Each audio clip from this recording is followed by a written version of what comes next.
akong Ginoo, manangga ka na mo. No?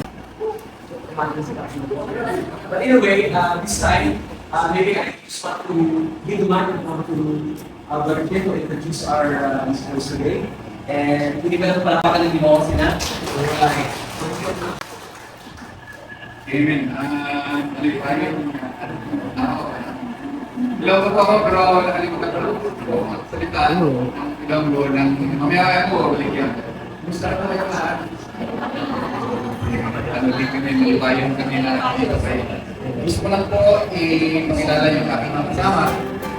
Amazing grace, how sweet the sound that saved a wretch like me. I once was lost, but now I'm found. Was blind, but now I was blind.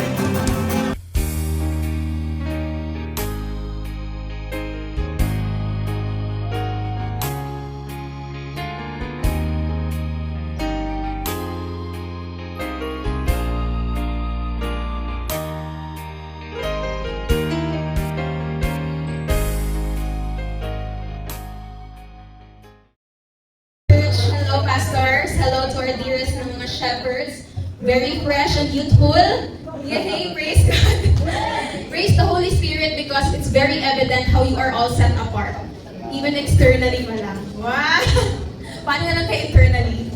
And okay, so without further ado, let's take hold of this weapon that we have, this very wonderful power that we have with the access, the direct access that we have with the Lord, with our very beautiful praise and worship. And before we start, let's just all give thanks at panapakan natin si Lord. Father, we just thank you. Holy Spirit, we welcome you in this place. This is your day, and we are so excited to meet you once again in this place.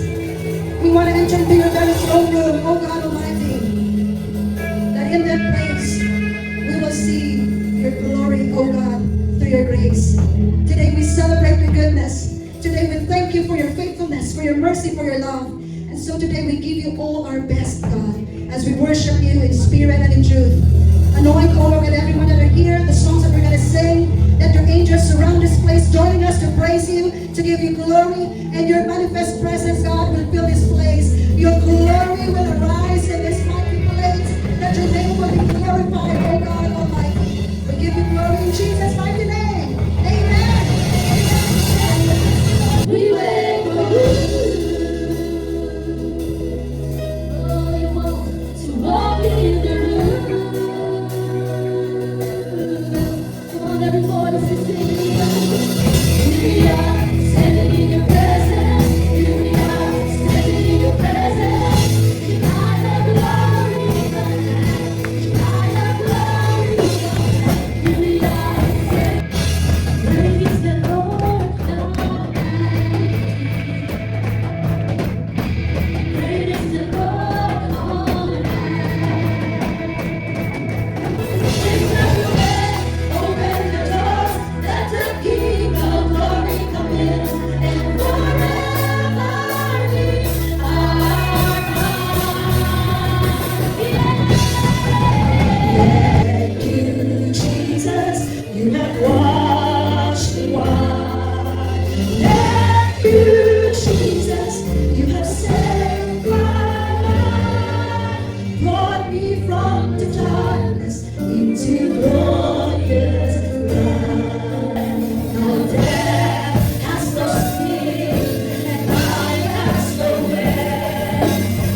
Lord, our desire. That beyond, Lord, our presentation before you in this place, Lord, we want to bask in your presence, O Lord. And we want to love you as you loved us first, O Lord. How you gave your life for us. How you shed your blood for all of us to be set free, O Lord. Forgive us, Lord, if we have forgotten this. Forgive us, Lord, if we, Lord, forgotten that you have loved us first. Help us, Lord, to be in love with you again. The love that brings us, that trembles us down to our knees, bowing down, and forever, eternally worshiping you, O Lord Jesus. Because you deserve everything. You deserve the highest praise, O Lord. Lord, may it be that we cry out to you because there is nothing else that compares to you. You alone are worthy. At this time, let us come and just give thanks to our Lord and just give this time to reconcile. If we have forgotten, let us once again return to our Lord in open arms, opening that door for Him to once again be in our lives. So let us come into this prayer at this time. Jesus. Wow. From Australia, really flew here to the Philippines to make you feel that same feeling na sabi ng friend ko, yung alagaan. Wow. Sa kanila na yung focus, sila naman bibigyan ng gift, sila naman yung i-appreciate. And so ano po ba yung Jesse Ministry and who is this team? And I want to call on with the honor and with such wonder, Ma'am Asel, to introduce to us this ministry. Morning po, 11 o'clock na. Nasaan po yung mga pastors natin? Pakitaas ko lang. Pakaanan naman po.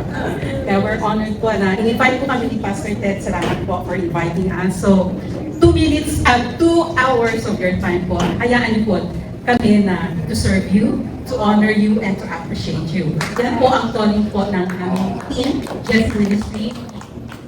Hindi po kami under a big banner of church or organization. We're from different churches po. So hindi ko na po i-mention ng churches namin because lahat po tayo, di ba, mga representative po ng different Christian churches. One body, one Christ, and we believe God. Amen? Amen po ba? Isa pa po palakpak. Palakpak po natin! Ito po ang aming second leg na po ng mission journey po namin. We started po sa last week po sa Masbate. And actually, we visited the island of Icao, 7 churches po. Wow. Just to bless the, wow, I like that. To bless po yung mga kapatiran po natin sa Icao and also sa Masbate po. And today po, just very short lang po, kasi sa Australia po, hindi po kami pwede magsalita ng napakahaba or else meron po tayong meron.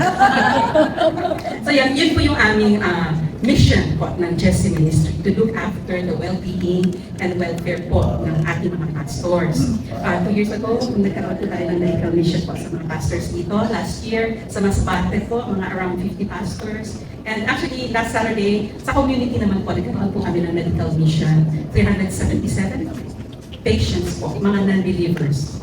Praise God po. Nagdadami po yun lahat sa biyaya. So today po, let's loosen up. Sabi nga po ng mga bata, chillax. Alam po kayo, chill. Chill po tayo, loosen up po. Alam niyo po, kakambal na po natin yan. Lalo na po sa mga pastoral challenges. Now, let's talk about victories. Yeah. Amen? Amen. Hayaan niyo po na kahit po, ngiti naman po tayo. Ayan. Pasasayahin po natin. May kasama po kami ditong 2 clown. Para pasayahin po kayo. Sa aming maliit po na makakaya po, na sana in 2 hours of your time here, po, mapasaya po namin kayo. Meron po ba tayong kape dyan, Pastor? Yeah. We have coffee po sa labas. Coffee na dyan. Sa loob na. Okay, sige po. And, yun lang po. Kung may tanong po kayo, tanongin niyo po si Pastor. Meron po tayong mga, may ibigay po namin sa inyo, may ibigay po kami sa inyo ng maliit na token. Sino po sa inyo ang gusto ng raffle? Raffle po kayo! Nakikita niyo po ito. Ewan ko po yung mga dollars po natin, pare-parehas po yung isip nila. Magkakaiba po dito, magkakaiba po sila, pero nung magkita ko po sila kahapon, bakit puro electric fan ang binili nyo? Dahil po mainit kahapon. Anyway po, sige po, hindi na po ako tatagal. I'd like to tell someone whose name also describes his mission. Yes, and in his book, it was also described the nature of God. Lord, you're gracious and compassionate, slow to anger. Pero galit siya doon. But this person that I will call is very gentle. I'd like to call Jonah for a small testimony. Small background. So currently, I'm a head worship leader in my church. And before, I used to be a missionary as well. I was a missionary in Turkey, serving the Syrian refugees for 1 year, in 2019 to 2020. I've done mission work in Jordan, and also here in the Philippines. Last year, I went to Tacloban for mission work over there, and now here. And I guess to testify what made me want to do this. Like, how did it drive me to go to these places and serve the Lord in this way? And simply because I love Jesus.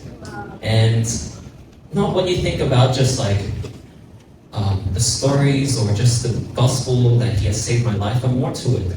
Because we know that loving God is a relationship. And it's like the most beautiful thing you have ever encountered in your life. For me, it took me a while to understand this. I would say I realized this beauty at 2018, around that time. I believed in Christ when I was 13 years old. But throughout my life then, I took it for granted. I really took my relationship with Christ between the age of 13 to after university as a ticket to heaven. And I thought maybe I can do the things I like doing, but go to Sunday church just to please the Lord. But when I finished my university and still living like that, I felt really empty and really felt like I'm not achieving anything. It was in 2018 that when I went into a camp, a mission camp, a camp that's focused on mission work, it made me then finally ask for almost so many years, I finally asked the question in 2018, Lord, where do you want me to go? Because for all my life, I always prayed to God like a genie in a lamp. God, give me this. God, I want to have this good job. I want to have money, etc. But then I realized God is more than that. He's given me this life, this breath that we breathe. Why should I just treat Him like a genie in a lamp? I felt so ashamed, and I repented in 2018, April 2018. And then I said, Lord, I want to know you. I want to know you more. I didn't say that, but throughout my whole life, from then till now, it's been this journey about, God, I really want to know who you are. And that's why I dedicated to serve the Lord diligently. Still, I was not the perfect person. I had to go through a lot of things really mistakes in my life in order to actually understand how unconditional and how faithful our God is throughout this journey. Went through many vice, many forms of adulterous things, lustful things, and then even my journey to understand Jesus. It really opened my eyes. I would come to a point where I would say that I was kind of considered as a false prophet, sharing all these things. But the whole thing in the end, what I've learned is that we are not perfect. God is only perfect. And He will never abandon us, even though that we may fail many, many times. And that's why knowing that this relationship with God is so important. And that's why I stand here today to testify this, that I pray not only myself, but I pray especially for the young adults who are going through some times of trouble. It's not a perfect world. We're not perfect. We can never be perfect in this place. Only perfect when we are with in front of God, bowing before Him. And because He has given us our names written on the tree of life. But here in this place, I pray, and this is what I am journeying now, the fear of the Lord. What does it mean to fear God? This is because I love Him, and that I want to give my everything to Him. To a point where it's like, I'm not married yet, but it's like giving my everything to, if I had a wife, I would lay down my life for her. Stay with us. I would lay my life to Jesus. And that would say that cost. It takes suffering. It takes part of my life away just to give my life to Jesus. But is that a bad thing? No. I've realized that doing that, it's hard, it's difficult, but I am in so much peace, filled with joy, and filled with certainty, knowing that everything I do is glorifying the Lord in confidence. And so that is why I'm able to really step into these boundaries, like going to mission work, worshiping on stage, without any shamefulness, without any embarrassment, because being in the presence of the Lord is the best place, better than any vacation that you could ever go to. So I hope that what I testify will encourage, especially pastors, because majority of this place is pastors. I understand, because I work really close with my pastor, how much struggle, how much struggle do you do throughout serving church. And I do want to encourage everyone, every pastor, that we are with you. We pray and bless you in the name of Jesus. Me as a worship leader, I love serving with pastors because they're amazing people. But of course, honestly, they're not perfect people, of course. That is why we need to continue to pray for all of our pastors to be always in the grace of God, in the mercy of God. So, yeah, that's my, I heard 5-minute testimony.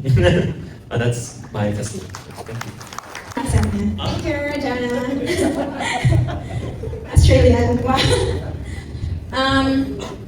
Pause muna natin yung raffle. Okay? Pero gina-ready na namin yung mga pangalan para make sure na complete. But I'm very excited to call to you, Brother Leo and Sister Beng, for our first na talk, which is Proactive Health. Brother? Magandang umaga, mga pastors, gentlemen, ladies, young adults. My name is Leo. I'm the father of Jonah. So, anyway, has anybody ridden an airplane here? You know, raise your hands. You know, when you go and ride an airplane, there's an announcement lagi. Yung may na-announce sila na yung just in case of depression, babaksak yung mga oxygen mask sa rooftop, you know. And then, ang instructions ng flight attendant, kunin mo muna yung oxygen mask at ilagay mo sa mukha mo. And breathe. Bago mo tutulungan yung mga kasama mo o yung katabi mo. So, ang punto doon, kaya kami nanditong Jesse Ministry is gusto namin ipamala sa mga pastor na kailangan asikasuhin muna natin ang sarili natin para malakas tayong magsilbihan sa mga taong bayan at malakas tayong magpursigi ng bawa. Malaki ang trabaho ng mga pastor, especially mga missionaries, mga evangelists, you know, they go beyond the calling, you know. Minsan nga, susubo na lang nila, ibibigay pa. Okay? So, we know those things. As a Jesse Ministry, we know the struggle, the challenge of the pastors. Okay? So, it is really important na we're gonna watch out and take care of our body. So, I am a standing testimony of the improvement of getting healthy because once upon a time, I was really abusive of my body until one day when I was going up the mountains, parang ang lumalabas yung tibok ng puso ko, parang yung puso ko lalabas na sa chest ko. So sabi ko, ay, mabuti pa, magpatingin ako sa doktor. So punta ako ng doktor, blood test, ECG, and you know what happened? They found out na merong blockage na pala yung artery ko. So, pero 70% pa lang daw. Sabi niya, pwede ka pa ng 5 years. Pero sabi ko, Dok, ayusin niyo na. So, sa awa ng Diyos, nagkaroon ako ng heart bypass at pacemaker. And ngayon, I'm good as new. But the point is, I did not hesitate to go to the doctor para magpatingin. Okay? Kasi yung katawan natin, parang ano yan, yung tinatawag nilang third law of thermodynamics. Pag bumili ka ng brand new kotse, 3 araw pa lang, luma na kagad yan. Ganun din ang katawan natin, lumuluma. So, it is really important that we watch what we eat, we watch what we say, we watch what we do. Thank you very much. Yun lang. Magandang hapon po sa inyong lahat. Ako po ang may bahay ni Leo Piano at nanay ni Johnny Piano. Anyway, single pa po si Jonah. Pero sabi nga ni Brother Ken, ang way daw po, sa akin. Pero actually, the way is the Lord. Let's give glory to our Lord Jesus for our life. Because without Him, we are nothing. Yun nga po, isang patutuan na napaka-importante po, bigyang halaga ang ating pagpapahalaga sa ating kalusugan. Kasi paano po tayo magbibigay ng care sa ibang tao kung hindi natin take care of ourselves. Sabi nga, you cannot give care if you have an empty vessel. Very important po, like, we know that our God is Jehovah Rapha. He got that healed team. But with the help of the Holy Spirit will prompt us when to seek medical advice. Because the doctors and the nurses are created by our God as well. So it's good to ask advice when we feel unwell. Yun po. Like, napaka-importante po. Minsan, ang aking suggestion po, bago po kayo mag-birthday, let's have a blood test. Para at least kumain man kayo madami. No. Eat in moderation on your birthday. You know that you have a good bill of health, and you know the importance of the result of your blood result. Yun lamang po. Always, as I said, ask the Holy Spirit to teach and guide you when to seek medical advice. Yun po. Maraming salamat. Thank you po. Me again. Praise God. So, may verse tayo. Open your Bibles to 1 Corinthians chapter 6, 12 to 20. Okay, si Lord is a God of process because first day ng creation, ginawa niya heavenly bodies. And then second, third, fourth, ginawa niya yung trees, the earth, the animals. And then, yung sixth day, sinong ginawa ni Lord? Tao. Did you know why yung sixth day tayo ginawa? Kasi, para may oxygen na. Kasi kung inuna ni Lord yung tao, wala pang oxygen. So, mamamatay yung mga tao. So, our God is a God of process. So, ano siya? He knows. So, sixth day ginawa, the earth was full of oxygen already because of the trees. Okay? So, God, our body belongs to God. Okay? Hindi natin pag-aari ito. We are, tinatawag nila, para mga ano lang tayo, steward. Alam niyo ba yung steward? Stewardship. Ibig sabihin, tagapamahala lang tayo ng ating katawan. Hiram lang itong katawan natin. Okay? So, spiritual reasons, pitong spiritual reasons, according to that passage, why God cares about our physical body. Bakit importante ang ating katawan kay Lord? Okay? So, dun sa verse 12, I am allowed to do anything. You say, my answer to this is not all things are good. Even if it is true that I am allowed to do anything. So I will not let anything control me like a slave. So what's God saying here? Don't let your body be a slave to anything. Okay? Be it food, huwag masyado, just eat in moderation. Be it vices, especially vices, That first verse is saying, my body was created by God. Okay?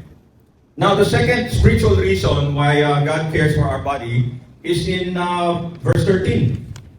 You say food was made for the stomach and the stomach for food. This is true, though someday God will do away with both of them. But you can't say that our bodies were made for sexual immorality. They were made for the Lord, and the Lord cares about our bodies. So, alam niyo ba yung kasabihan na if it feels good, do it. Okay? Meron tayong kasabihan ganyan. I think it's a very, very dangerous yung kasabihan na yan. Okay? So, our body was not made para maging immoral tayo. Okay? We cannot abuse our body through sexual desires, pagnanasa, ganun. Because this is a body that was made by God. This body, alam mo bang kapalit itong katawan na ito? Si Jesus namatay para sa ating katawan. Okay, so it's really, really precious. This body is really precious. Okay? So the third spiritual reason why God cares for our body, as of verse 14, and God will raise us from the dead by His power, just as He raised out our Lord from the dead. Okay. Have you ever encountered yung mga taong mamamatay na? Ano ang sasabihin nyo? Pagka, halimbawa, pero kayo pinuntahan sa ospital at mamamatay na yung tao, ano sasabihin nyo sa kanya? That there is life after death. Kasi sabi ni Lord, naghanda ako ng kwarto para sa atin. Okay? In my kingdom are many rooms in my mansion. Okay? And I will go there to prepare rooms, sabi niya. So, in conclusion, God's Spirit lives in our body. Okay? So the fourth one is in verse 15, 17, and 18. Don't you realize your bodies are actually part of Christ? The person who is joined to the Lord is one spirit with Him. Run from sexual sin, as I said. No other sin so clearly affects the body as this one does. For sexual immorality is a sin against your own body. So that's another good reason why we should take care of the body, because our body is connected to Christ. Namatay si Lord para sa atin, as I said again.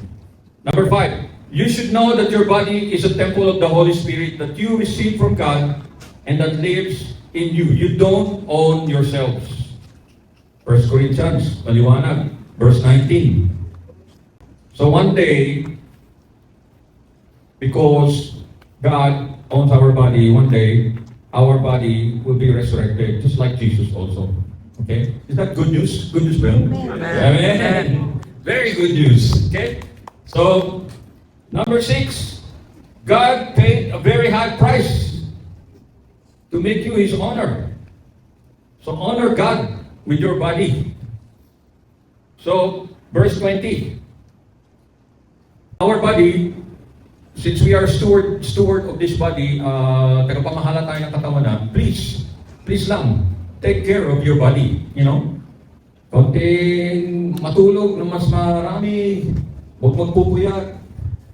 Yan, importante yan, yung tulog. Kasi dyan, alam niyo ba, at 10 o'clock ng gabi, nagre-regenerate ang cell ng body. Okay? So, lahat ng mga sugat-sugat natin, dyan gumagaling yung oras na ganyan, no? So, yung white corpuscles natin, yung sinasabi nilang white cells, yun ang lumalaban na doon sa mga germs natin, yung mga kung ano-ano pa nararamdaman natin. Yan, 10 o'clock. So, if ever, 10 o'clock, dapat natutulog na tayo. Lalo na sa ating mga may edad, kagaya ko. Number 7, and lastly, yes, sabi niya, each of us will give a personal account to God. Okay, so sabi nga, it is prophesied that once we die, then the judgment. Okay? So, ano sasabihin mo kay Lord? Okay? Lord, inalagaan ko ang katawan ko. Okay? Yun lang. Thank you very much. Would like to present Brother Arnold to continue. Okay, maraming salamat po, Brother Leo, for that very insightful sharing about the importance of our health. So, ngayon alam niyo na that God really cares for our body. Sino po bang naniniwala doon? Amen. Amen. Ano? There's 7 spiritual reasons why we should take care of our body. So really, I was thinking, we cannot really ask you to take care of your body. So alam naman ng bawat isa yung mga sinabi po ni Brother Leo. So, naman namin pipilitin kayo. But I believe, maganda yung sinabi ni Brother Leo, na nandito po kami, it's not just because we want you to feel good, not just because you want to look good, not just for you to live longer. But I believe there are profound spiritual reasons why we should take care of our body, yung sabi po ni Brother Leo. So, purihin po natin ang Panginoon sa buhay ni Brother Leo.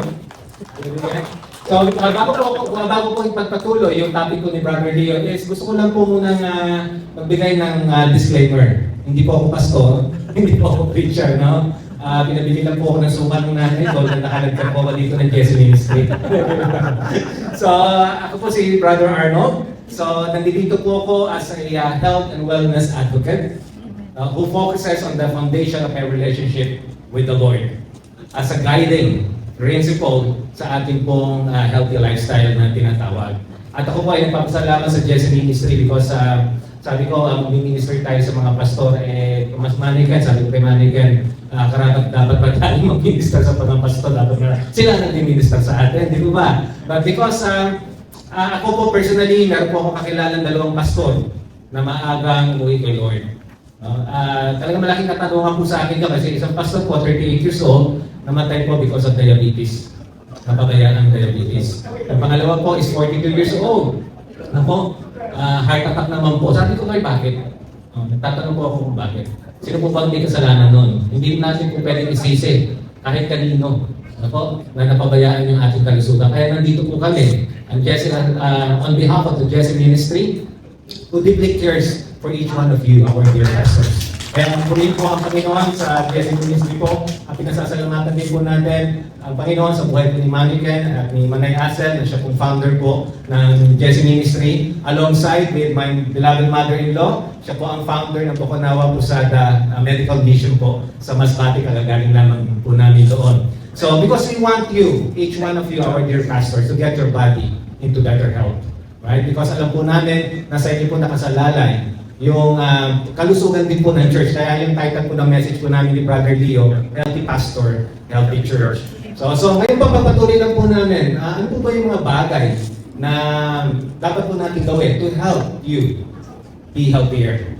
Lima lang po ito, mabilis lang po, no? Number 1 is fill in the blank. Trusting God is good for your health.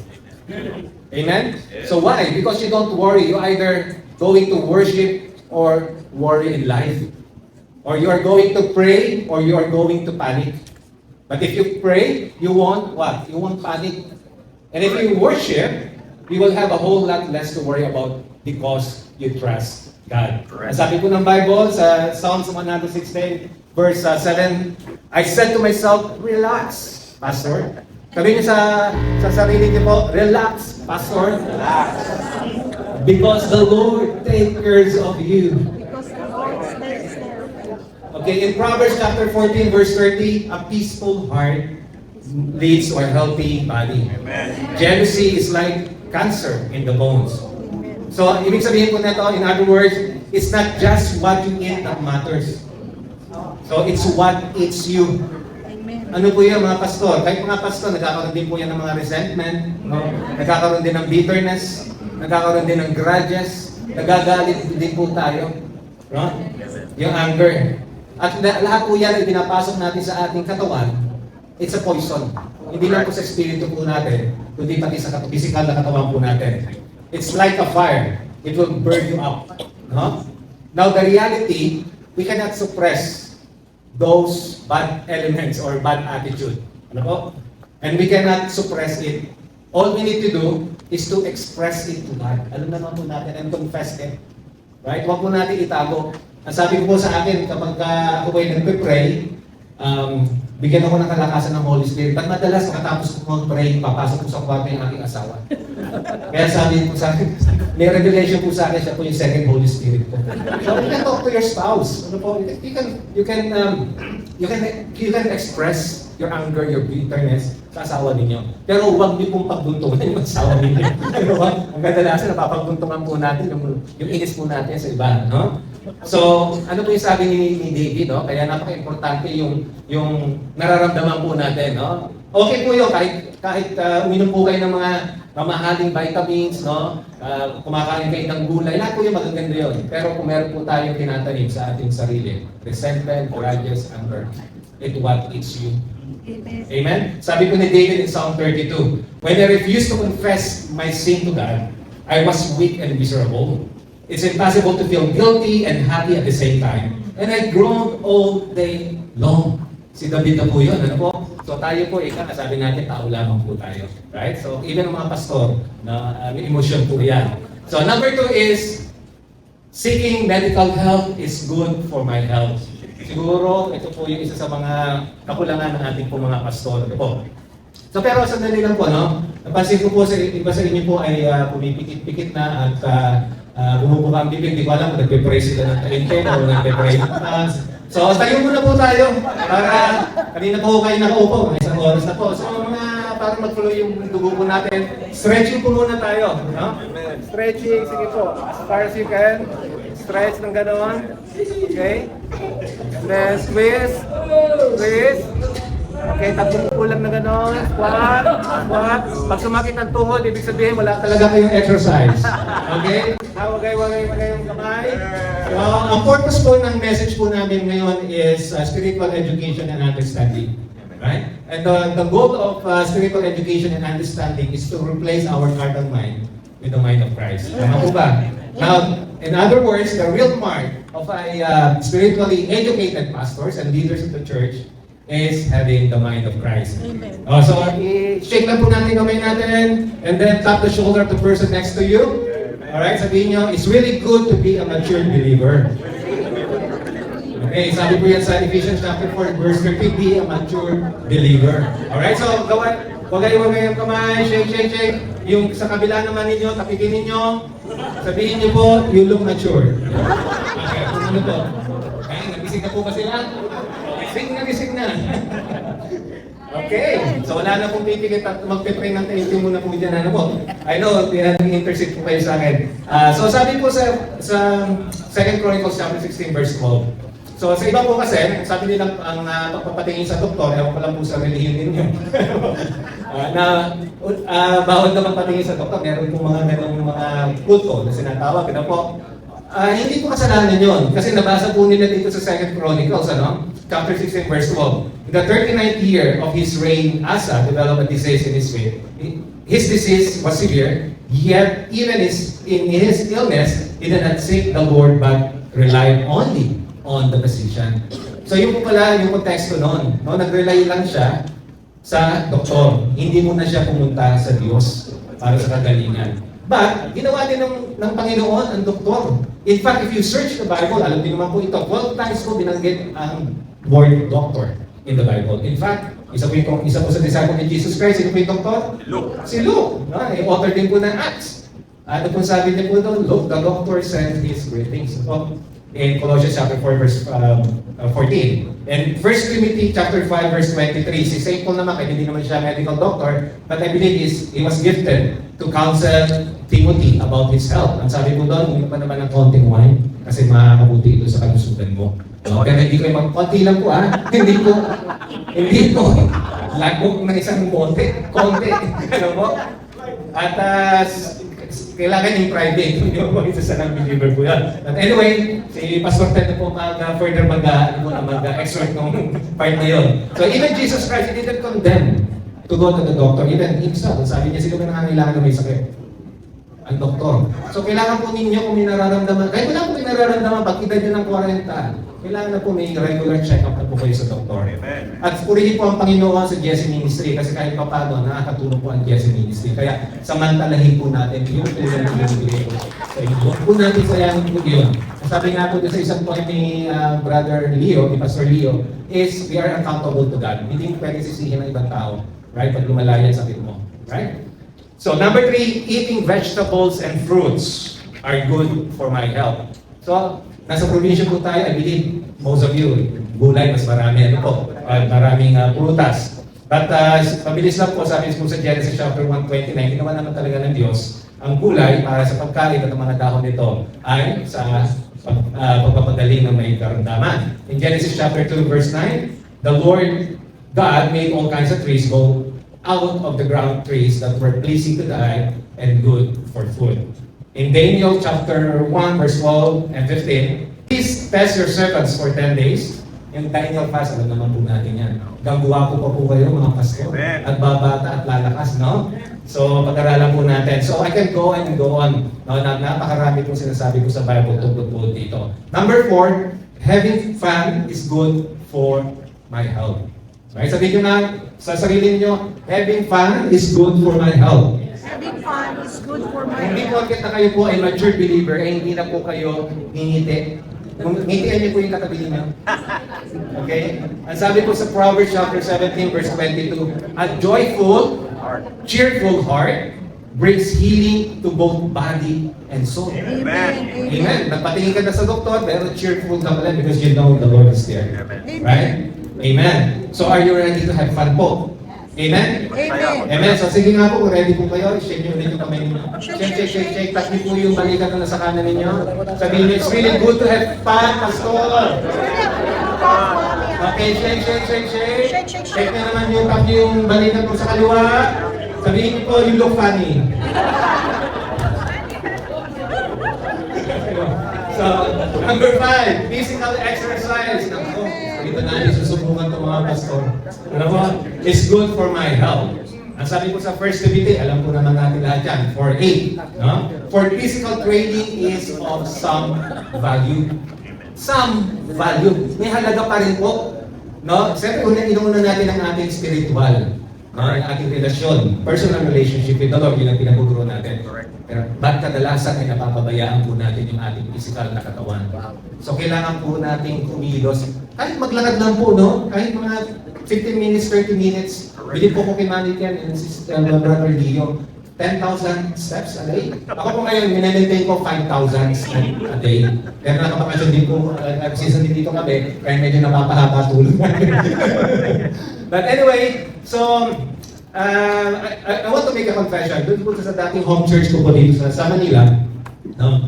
Yung aking pong pinag-sintihan na church, wala po silang theology about physical body. Madalas ko marinig sa pastor ko, yung relasyon natin sa Panginoon, yung ating spiritual life, yung importance of the fruits of the Holy Spirit, yung importance you surrender your finances to God, no? But never ko po narinig yung pastor namin na mag-preach about physical health. Never po, not once. Oh. So, sabi ko, yung church po namin dati, wala po kaming proper theology about physical health. So, kayo po pastor, tanongin po kayo, kailan po kayo huling nag-preach about the body, physical health? Nothing. Can't remember. Yeah. So, it's a wake-up call po sa ating po lahat na nag-lead po, no? Lalo na po kayo, mga pastors, right? Kasi ako po, nag-lead po ako ng small group, yung tinatawag po namin home group or connect, Bible study group. No? So, minsan po, tinatalakay din po namin yan. Because we believe we are responsible with our physical health for you to be able to, you know, to lead your church effectively. Amen. Kasi kung kayo po ay ika-ika, right? At kayo po ay kayo po ay physically unhealthy, paano niyo po i-lead yung flock ninyo?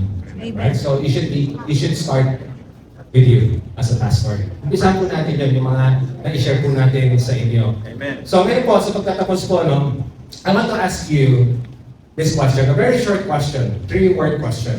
Are you able? Pastor. Tanong niyo sa sarili niyo, am I able? Sige nga po.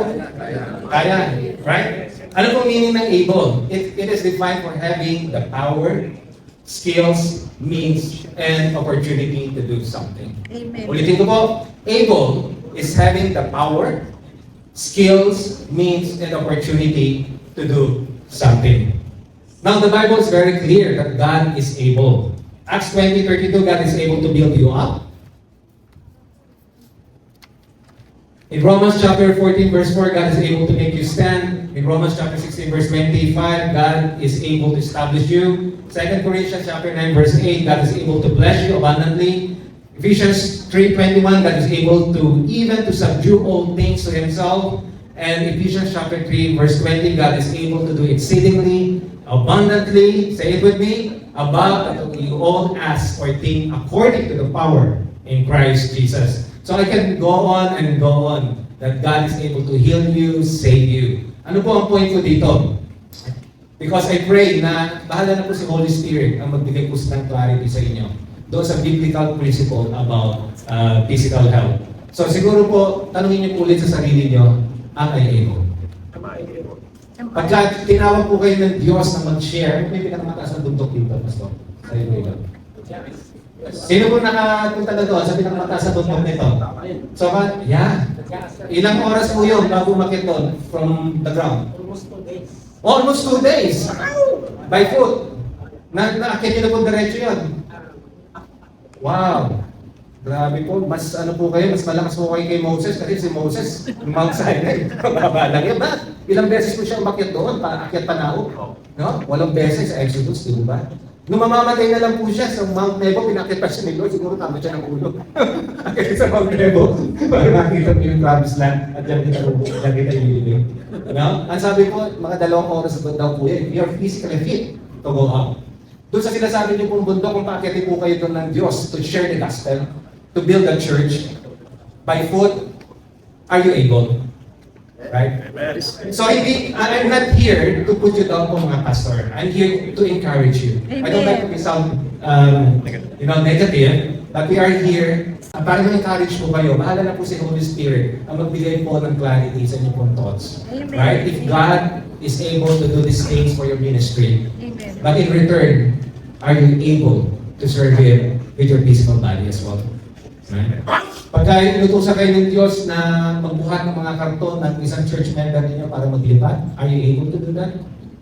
So, let me pause right here. Hindi ko po, so siguro po, klaruhin ko lang po. I'm not talking about those pastors who serve the Lord for more than 30, 40 years. No, it's acceptable naman po, you're aging na po, no?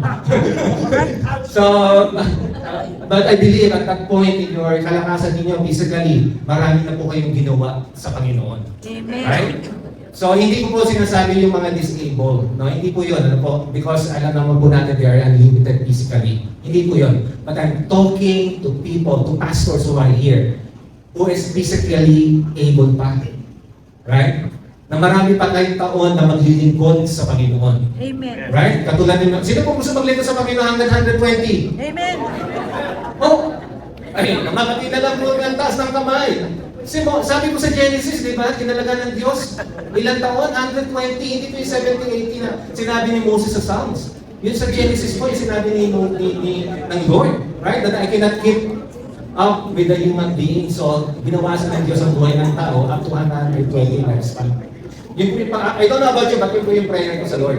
Napunin niya ako, yung tinalaga niya 120, abutan ko, nawala akong sakit, nakatulad ni Moses, sabi po sa Bible, clear pa yung eyesight niya, and yung strength niya hindi nagbago. Correct. Right? Kaya pastor, pababalikin ka doon ni Lord. Strength mo maakit yun.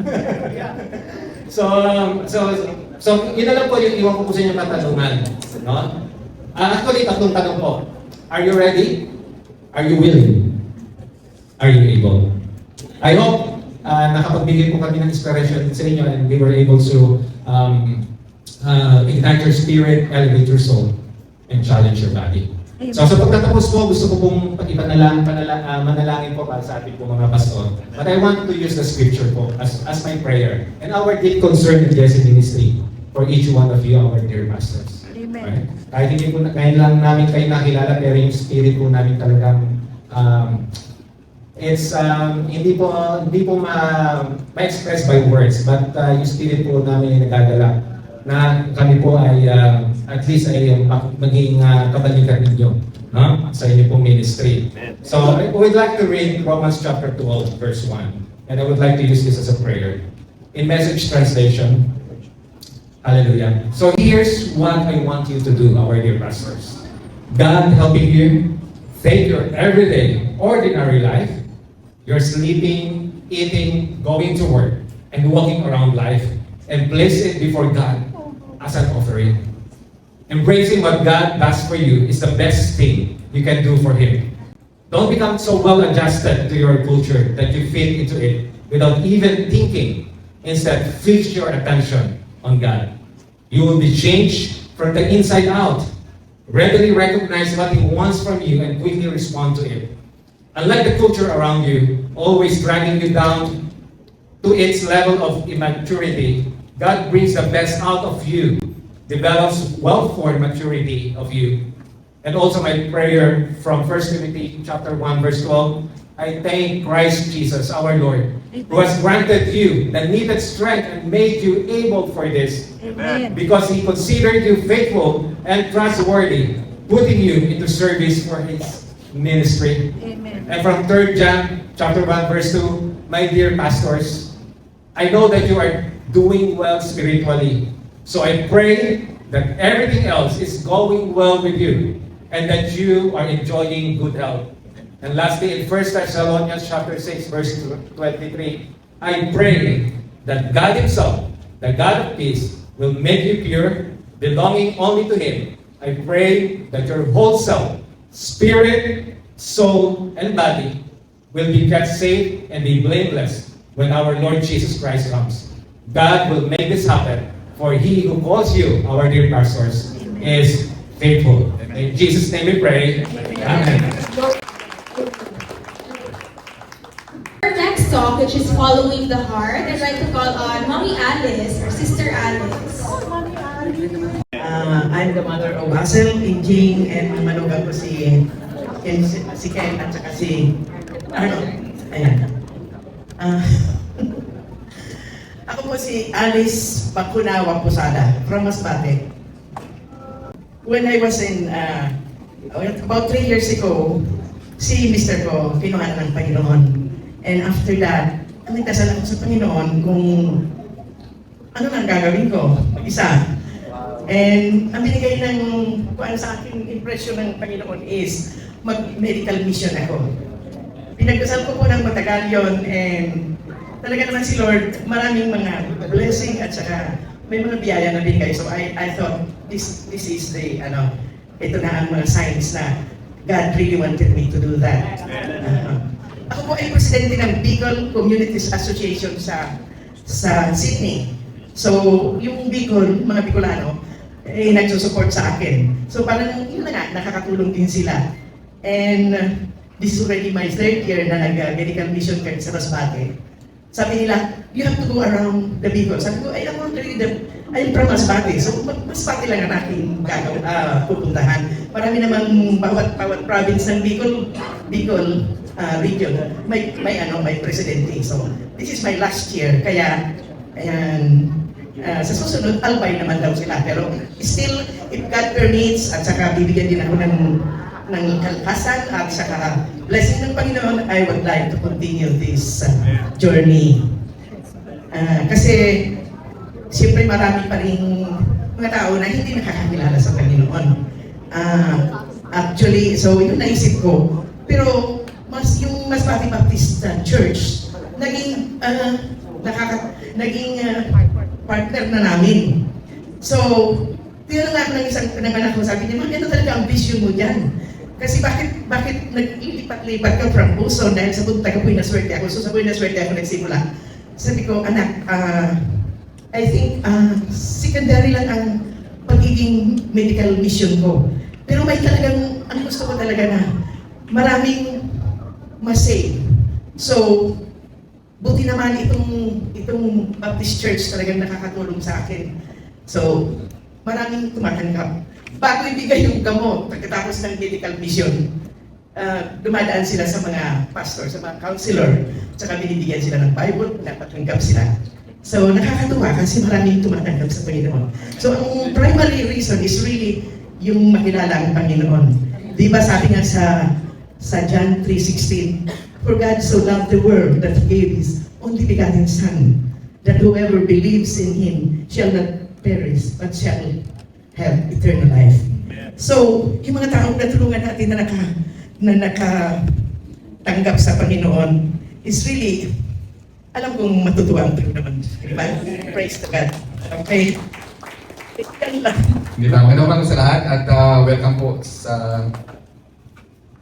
kayo lahat sa atin po. And we're really glad po kami na makasama po namin kayo. Sabi ko mga kay Pastor Ted, we're not pastors. Although we are leaders po sa mga church since overseas, sa Sydney. But, we are honored and privileged po na to speak to you. Kaninang umaga po, nagising po ako ng 2 o'clock, Pastor, and I can't sleep. And God has given me a very, very nice message po para sa ating mga pastors. And it's called po The Legacy of a Spiritual Father. Yun po ang binigay sa akin ng message. Anyone po ng mga pastors natin who can remember the father of their grandfather. Great. See? Meron ba na, bibigyan mo namin ng raffle prizes. House and lot daw po yung price. Di ba? Mahirap po, no? Kahit si Mami, tinanong ko si Mami, hindi. Yung mga kasama ko sa group ko, I know my grandfather, si Inocentes, yung tatay ko si Pardo, pero hindi ko maalala yung next doon.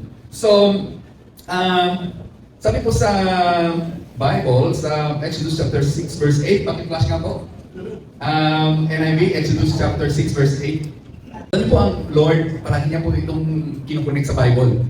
Yung spiritual fathers, which is, I believe meron po siyang message na very, very important sa ating po mga pastor. Yan po. Sabi po doon, sa NIV, sabi niya, I will bring you into the land concerning which, ay, naku, dapat, maliit. Basahin ko na lang. Amen. Sabi po, and I will bring you to the land I swore with uplifted hands. Yun, sabi ng Panginoon. To give to Abraham, Isaac, and Jacob, I will give it to you as a possession. Sabi ng Bible. I am the Lord who promised. Yung po sabi. So interesting po na sa Bible, si Lord po inuulit-ulit niya palagi yun. Abraham, Isaac, Jacob, third generations. Tayo po, hanggang Isaac lang po yung mind natin eh. So, nag-wonder po ko, bakit hindi natin naaalala yung ating father ng lolo natin? Lahat po tayo, hindi natin naaalala, kahit po kami. So, I believe po na because God has a better plan po sa bawat isa sa atin. I really believe this po. So, even po doon sa Matthew chapter 1, verse 1 and 2, makita niyo po doon sa genealogy ng ating Panginoon sa Bible. Sabi po doon, this is the genealogy of Jesus, the Messiah, the son of David, the son of Abraham. Abraham was the father of Isaac, Isaac was the father of Jacob, and Jacob the father of Judah and his brothers. Nakita niyo po na ang Lord po, binibigyan niya po ng emphasis yung fathers. Po, binibigyan niya ng emphasis yun.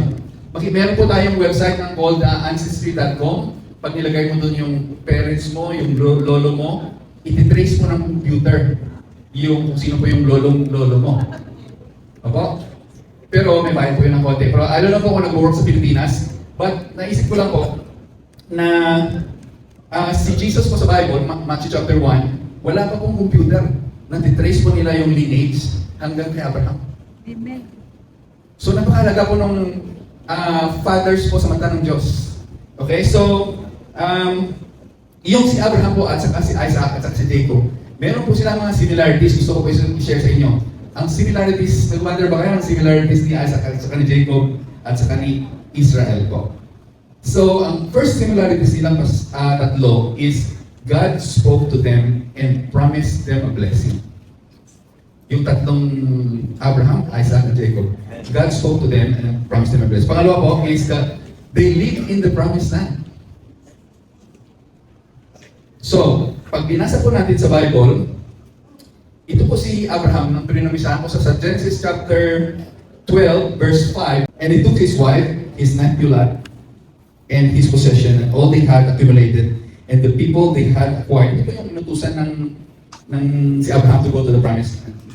And acquired in the land, and they set out for the land of Canaan. And sabi po ng Bible, and they arrived there. The moment po na nag-promise ang Panginoon sa Bible about the promised land, Abraham arrived there. Alam niyo po kung makikita po natin yung ating Bible, si Abraham po, si Isaac at saka si Jacob, nag-live po sila sa promised land. So, ang difference po nila, so yun po, nag-live po sila sa promised land. Ang isa pa po ng similarities nila is that they all experienced famine in the promised land. Sa time po ni Abraham, may famine. Sa time ni Jacob, may famine. At saka sa time ni Isaac po, may famine. And pangatlo po na similarity nilang tatlo, they all have a barren wife. Interesting po yan. Ang promise po ng Lord is nagpo-flow sa father na may barren wife. Kasi binibigyan niya po yun ng miracle. And God gave a son through the woman they love. Amen. Through prayers po. Ilang taon po si Abraham nung pinamisahan siya ng Panginoon? 75. Ilang taon na ang kanyang asawa? 99. Ilang taon na po tayo? Baka 60 pa lang tayo. Amen po? So the promise of God stays po sa buhay natin. Nagsistay po yung promise ng Panginoon. At ang lastly po na common ng silang tatlo is they are very rich in flocks, and household. Mayaman po sila. Marami po silang blessing. At saka marami po yung kanilang pamamahay. Ang buhay po ni Abraham, very blessed. Very rich in livestock and household. Ganun din po si Isaac, ganun din po si Jacob. So ano po yung ating ano? Ang first point ko po today is live in God's promise. May promise po ba sa inyo sa Panginoon? Sabi po ng Galatians chapter 3 verse 22, sabi niya po na if you belong to Christ, tayo po mga mananampalataya, then you are Abraham's seed and therefore an heir to the promise. Ano po yung ating heritage sa Panginoon? Yung parents po natin, Abraham, Isaac, Jacob, genealogy natin si Jesus, and anyone who believes in Christ has that promise, is an heir to that promise. A promise of blessing, a promise of a great name, and a promise to be a blessing to others. Biblical faith. Amen. So, connect po kayo dun sa promise ng Panginoon. I don't want to speak long. Doon po sa amin sa Australia po, hindi kami magsasalita lang matagal. Pero, yun po ang message natin. Our Father, through Christ, we are heir to the promises of Abraham. Kung ano po yung blessing nila, by faith po, tinatanggap natin yun. And at day one, when God promised, we arrive in the promised land. Yun po yung sabi ng Bible. Alam niyo po kaibahan, napag-aralan ko po ito. Si Abraham, ito pakinggan niyo, mahal namin pastor. Si Abraham po, nung nagkaroon po ng famine sa land nila, ano pong ginawa niya? Tumakbo sa Egypt. Di ba? Tapos pinakilala niya yung asawa niya si Sarah na kanyang sister. Right? Tapos, nalaman ni Pharaoh na ano niya yun?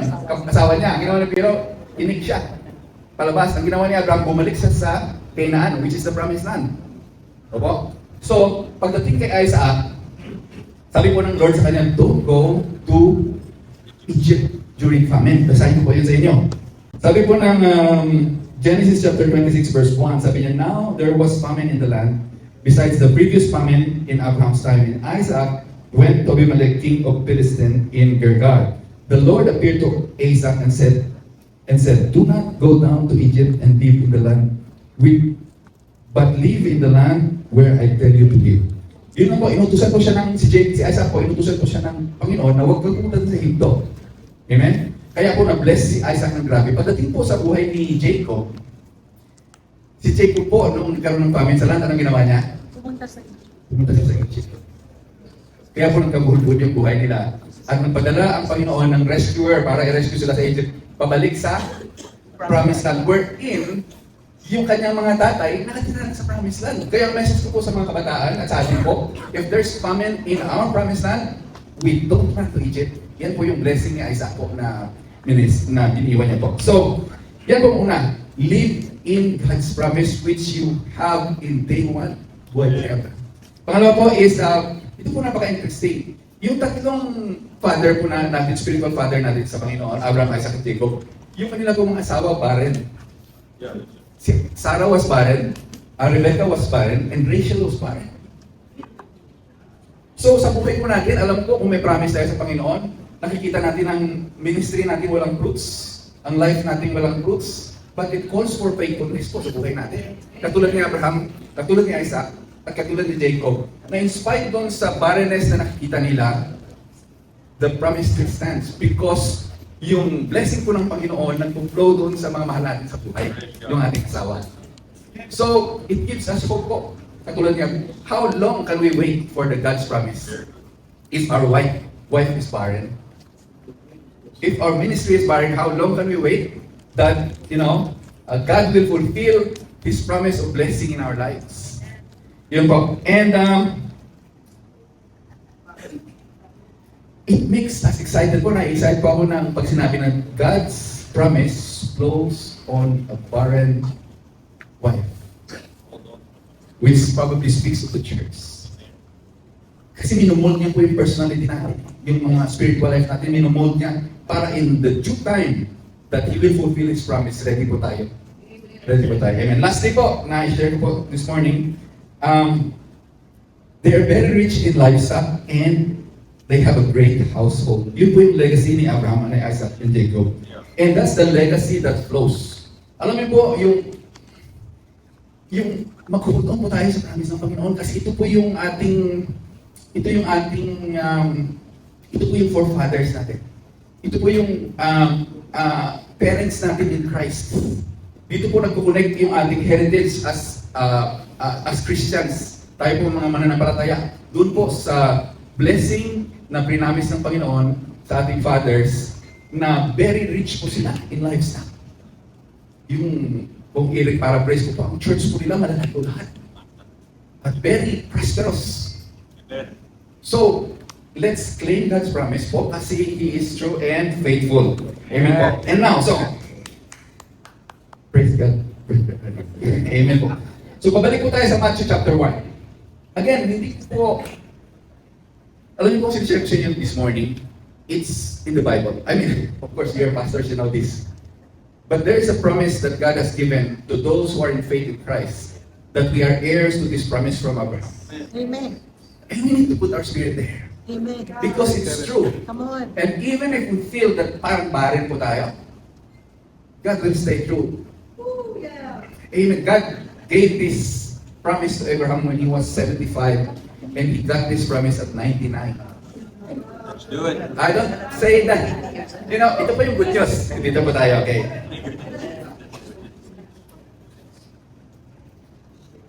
Alam mo po, pagiging pastor, parents po tayo at fathers tayo ng ating congregation. Amen. And sabi po sa Bible, alam mo pong kagandahan? Ang kagandahan. Kasi sa genealogy ni Christ, Abraham, Isaac, Jacob, sina David, sina Solomon, nag-end po yun kay Jesus. Sabi po ng Bible, di ba? Pag naniniwala ka kay Christ, you are Abraham's seed and therefore you are an heir to the promise. It means po, na tayo pong mananampalataya, madali pong mag-connect. Sinong lolo mo? Ang tatay ko si Christ, and therefore alam ko yung aking mga forefathers. Nakakalimutan po natin yung ating earthly great-grandfather because hindi po doon ang connection. Ang connection po kay Christ. Yung ating spiritual parents, which is, pag nakakonect po tayo kay Christ, yung ating pong lineage spiritually sa Bible is, we have that blessing. So, sabi, ang may sort ko sa inyo this morning, mga dear pastors, is to be faithful po na mag-hold on sa blessing ni Abraham, which God has promised through our forefathers. And it will come. As Abraham found God faithful po, na nag-promise po dumating. You know, our forefathers, they're not perfect people, but they just believe on what God has told them. And that made the promise fulfilled in their lives. So yun din po ang aking panalangin this morning, na I want po na makita po natin yung ating legacy in the future. Or po, na it's not about our faithfulness sometimes, but it's about our belief in God. Kasi po makita niyo po ang mga fathers ko sa Bible, hindi naman po sila mga magaling lahat. Hindi naman po sila mga angel lahat, pero naniniwala po sila na God is true to what He says. Blessing, great name, riches and flocks, riches in family household. Halago. So yun po ang aking iwan po sa inyo this morning. I hope you have something, you learned something. And I hope you are connected to what God is saying through the Word of God. And we will be victorious because even as though we think that the promise is not yet fulfilled, we are living in it on day one we believe Christ. And it will come to pass in the right time and we will enjoy the blessings of God. God bless. Father, we are grateful indeed. What is said to us this morning, across this globe you are raising people we do not know, and yet they are answers to what we are asking and praying. When we prove ourselves worthy of the call, you will take care of us. Where that will came from, I do not know, but Lord, they are examples today of how you have raised them for such a time like this one to all of us.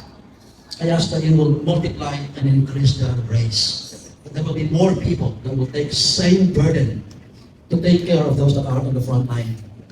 Father God, I pray that in our churches, our young professionals, our students, our children will grow old with the same concern for the ministers of the Word of God.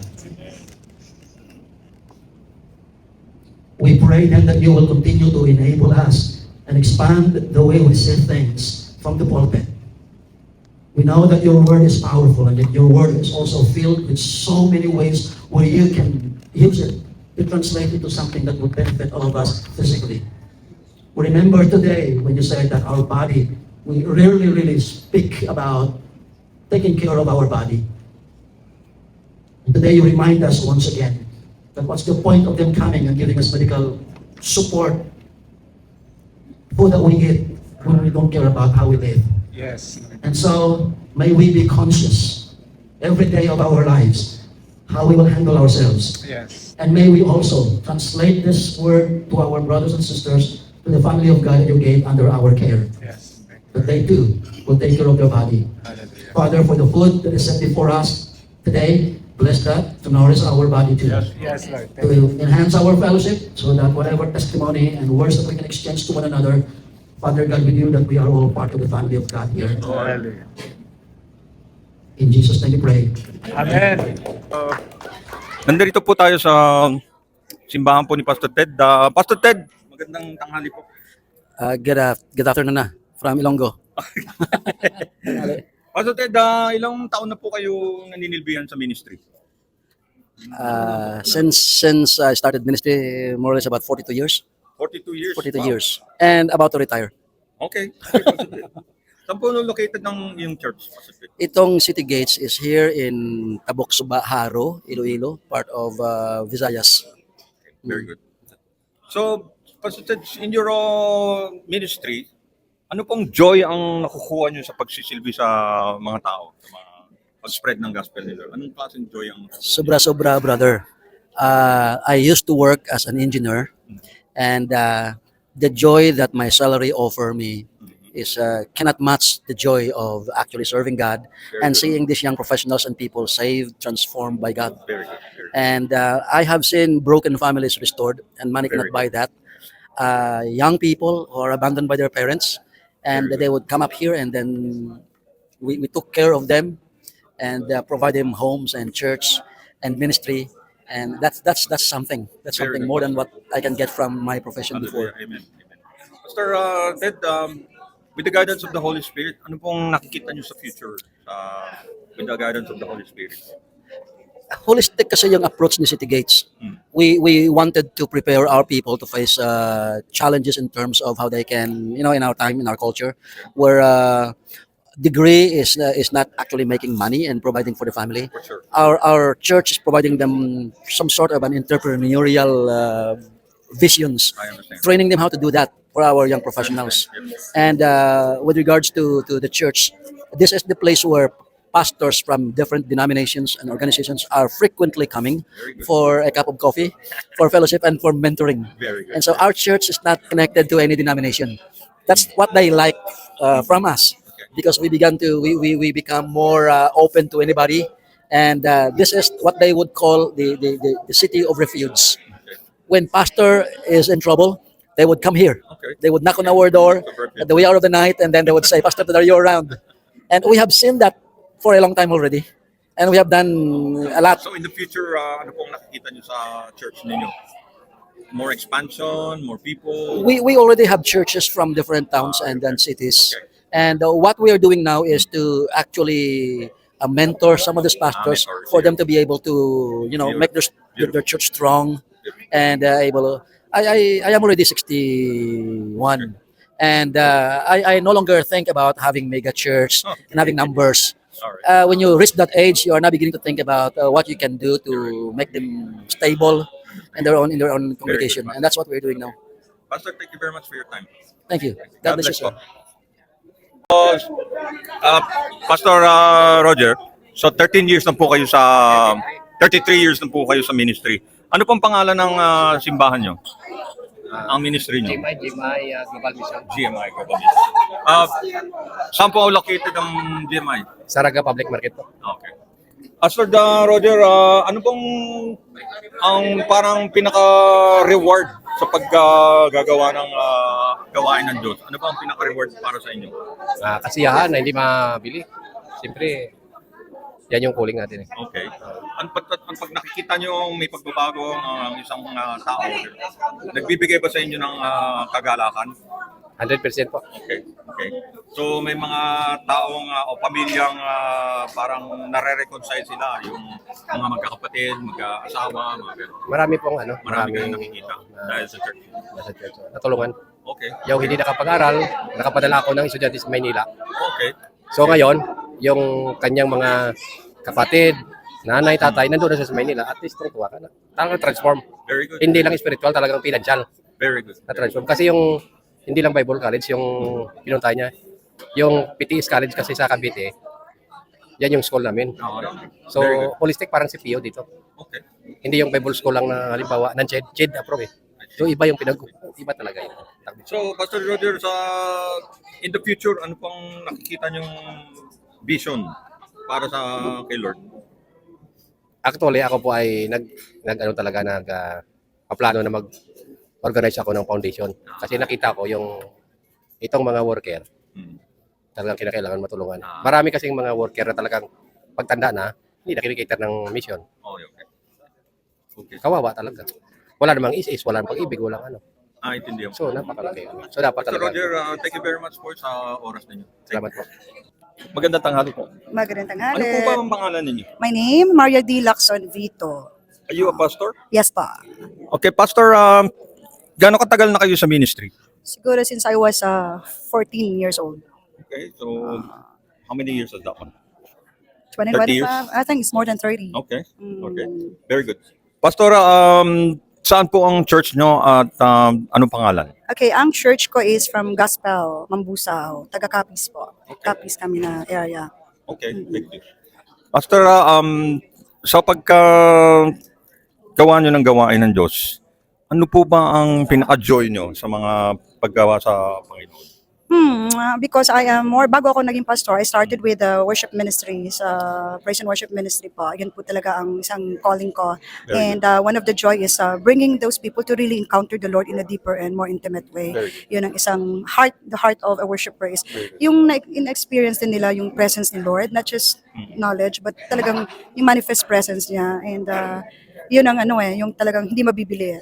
That's one thing. So I wanted to also let every congregation, hindi lang dito, kasi we are actually visiting churches. Very good. Nag-training po kami Very sa good. praise and worship team and do the 24 hours worship and allow them to encounter and experience the presence of God Very through good. worship. That's the joy na talagang nasa heart ko. Pastor, in the future, with the guidance of the Holy Spirit, ano po ang pinaka parang vision nyo? Ang ano ko talaga is one is I wanted to but I've been asking the Lord to guide me to start a new church in the city kasi yung city namin, yung place namin is sa province. So I've been praying for this, if it's God's will, to enable us to open a church in the city, that's in Rojas City. That's our prayer, and focusing more on young people, yung mga kabataan right now. Para, it's like you compete with the world. So kailangan din na there will be a church where mararamdaman talaga nila, hindi lang yung kumakanta, yung nag-enjoy, but nandun yung presensya ni Lord. My ultimate heart's desire is there will be a manifestation of the power of God, and there will be miracles and Holy Spirit baptism na ibang dimension ng level ba. So it will take more spiritual discipline and surrendering to the Lord. Yun. Pastora, maraming salamat sa inyong Opo, oras. maraming salamat I hope po. you finish the race Yes. and keep the faith. Yeah, thank you for so much that. po. God bless po sa ministry niyo. Thank you for coming and visiting us. Of Hope course. you're gonna come back again and bless Most welcome. more pastors here Oh, for sure. sa atin For po. sure. God For bless you po. Maraming Thank you. salamat. Ano po bang pangalan ninyo? I'm Arnier Pilongco from Gospel Mambusaw po. Sa Okay, campus. which church are you affiliated? We are independent church, and we are our sister church is the City Gates Okay. under the GMPI or Gospel Ministries Panay Incorporated. So, dito ang location, how long have you been in the ministry? Well, I've become a Christian 13 years, 12 years, 13 years. and serving the Lord siguro into the ministry 10 years, from usher down to worship leader down to then parang Ladder kayo, yeah, umakyat kayo, correct. ladder. So Okay. ngayon I am currently the assistant pastor, associate Very pastor, good, my very good. head pastor, Very good. and also from sa worship team din. Pastor, in doing this ministry, anong klaseng reward ang nakukuha nyo or anong klaseng joy ang nakukuha nyo?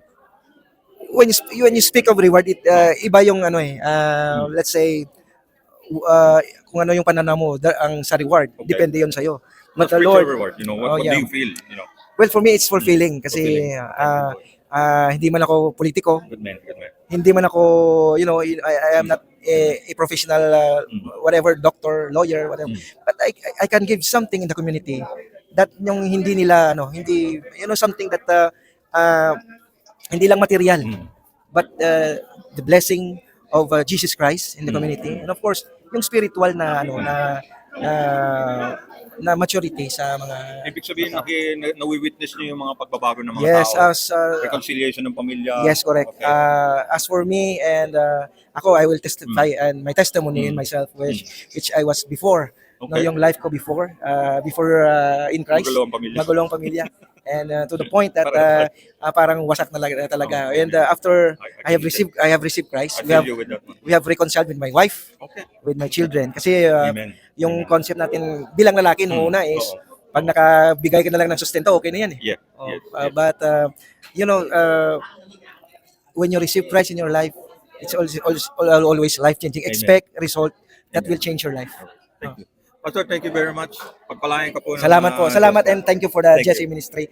We are truly blessed with your ministry. Walang anuman po. Thank you. Thank you. Ano po, anong pangalan nyo at ilang taon na po kayo sa ministry? I'm Pastor Benji Gular. I started pastoring last 1989 po. So that would be 899, 27 years. 27 years. Thank you. Pastor Benji, saan po location ng yung anong church po ninyo at saan ang location? Actually, I'm an associate pastor of Pastor Ted Lacson III. Okay.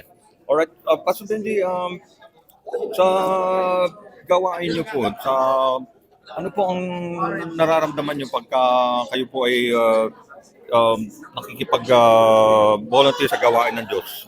Ano po ang napapala niyo? It's very fulfilling.